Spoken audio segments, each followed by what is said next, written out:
Hello and welcome. My name is Samuel, and I'm an application engineer here at Freescale.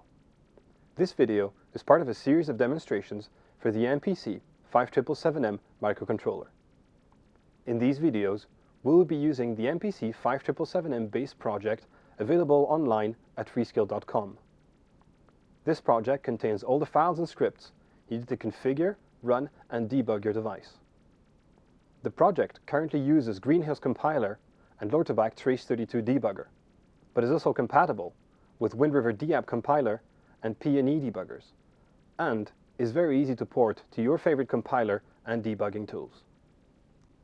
Today's demonstration will be sharing data between multiple cores. This will include modifying the linker file to create a shared memory location, configuring the memory protection unit, and using the SEMA42 module. Let's first have a look at the linker file. Linker file is in the TGT directory of the main project, and we will look at the Greenhills flash linker file. In here we've created a dedicated section of memory for shared data called shared data. This memory section starts at the address 40,000, 60,000 and is 19K wide. In order to put our variables in that location, we can use attribute section followed by the name of the section we need. In this case, shared data.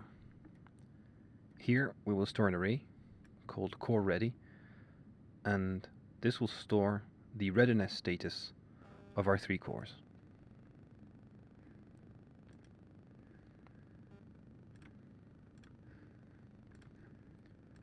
We can now start Trace32,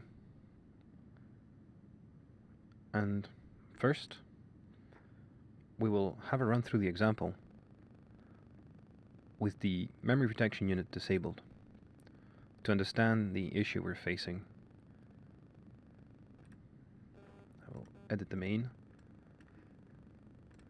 and comment out the MPU configuration function. I'll recompile.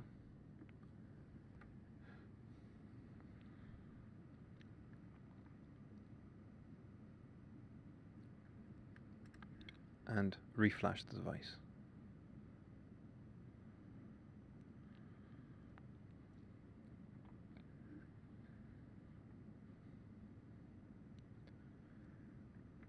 Now, let's bring the other 2 cores, and we can see they're in their main, waiting to access core ready. We will not go through the semaphores at this stage, and just observe what happens with our variable. Let's first check that it has been placed in the shared memory location. This is 40,060,000, the start of our shared data section, and we can see that core ready is here. Now, stepping through the code, we can see that the first thing we'll do here is set core ready index 2 to 1, notifying that core 2 is ready. Core ready index 2 has been changed in the variable watch window, and if we now observe from the point of view of the other cores, it unfortunately still is 0. This is because this variable was accessed by these 2 cores prior core 2 changing it to 1, and has in here been cached and still holds the old value. These 2 cores are of course still unaware that that variable has changed. To solve that, we will inhibit cache in this section of memory. This will stop core 0 and core 1 from caching that variable. Now, we need to configure the memory protection unit, or MPU, to inhibit cache in our shared section of RAM.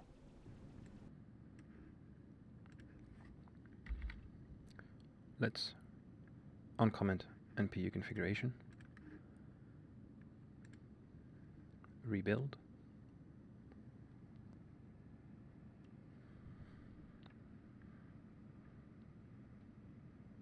and reflash.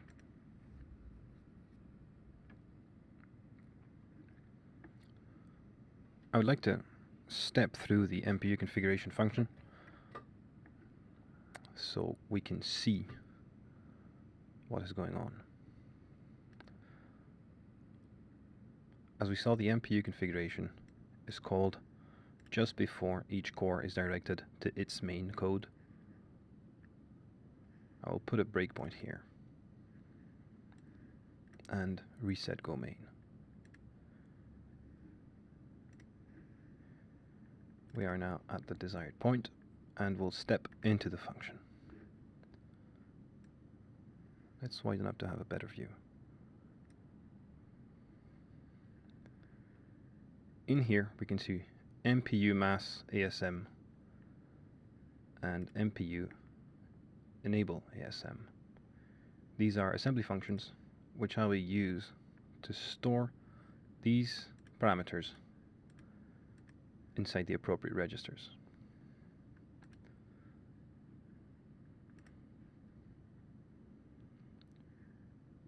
You can see a detail of the mass configuration registers in the reference manual.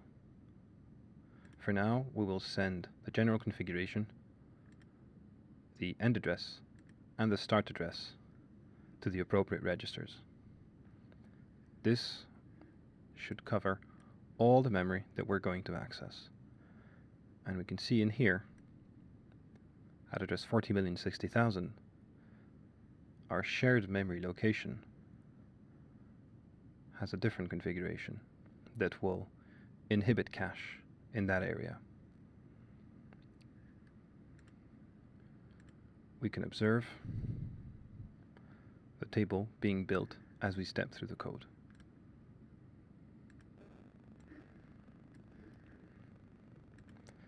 We will put no restrictions on instruction accesses.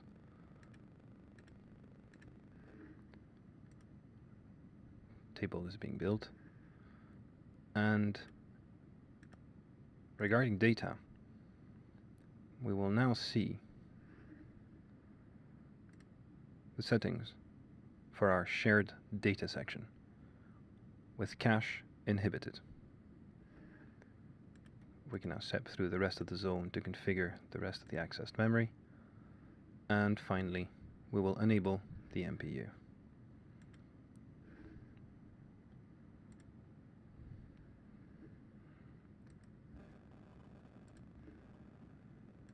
Remember, once the MPU is enabled, all areas of memory accessed will need to be covered by the MPU configuration.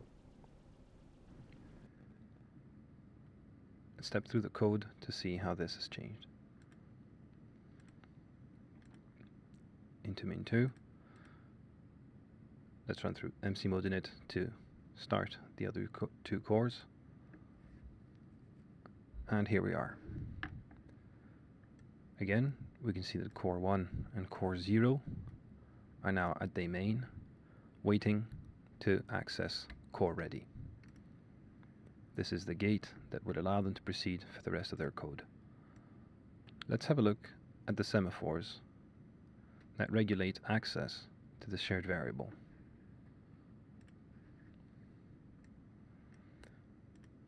Currently the gate is locked by processor 0, who is trying to determine whether core 2 is ready or not. Let's step through for core 2 to take control and set that variable to 1. We can see in the variable watch window this has been set to 1 for core 2, and it is the same for core 1 and core 0 as we expected. Going back to core 2 to release the gate and allow other processors to access the variable. The semaphore lock must be placed before accessing the variable. Each lock can only be unlocked by the processor that locked it. Processor now, core 1, is in control of the gate and is preparing to read variable core ready. Let's step through. This should now be true and break outside the loop.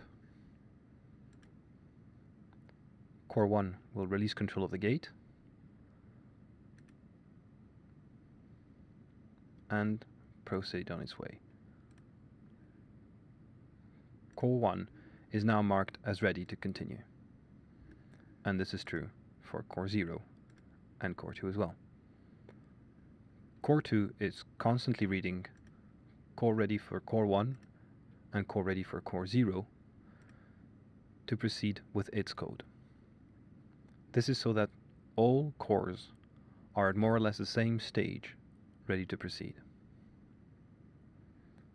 We can now go to core 0 to see it take control and change the variable.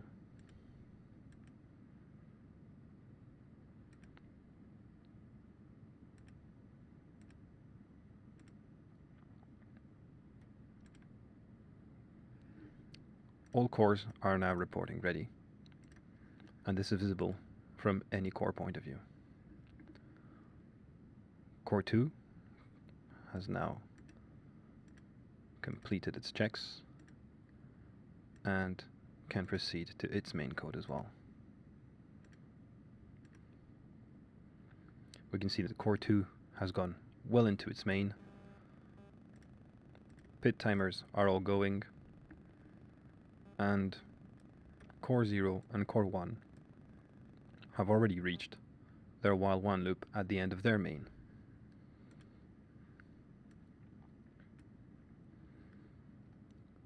Incidentally, you'll notice that these variables are also constant in all cores. They have also been put in our shared data section.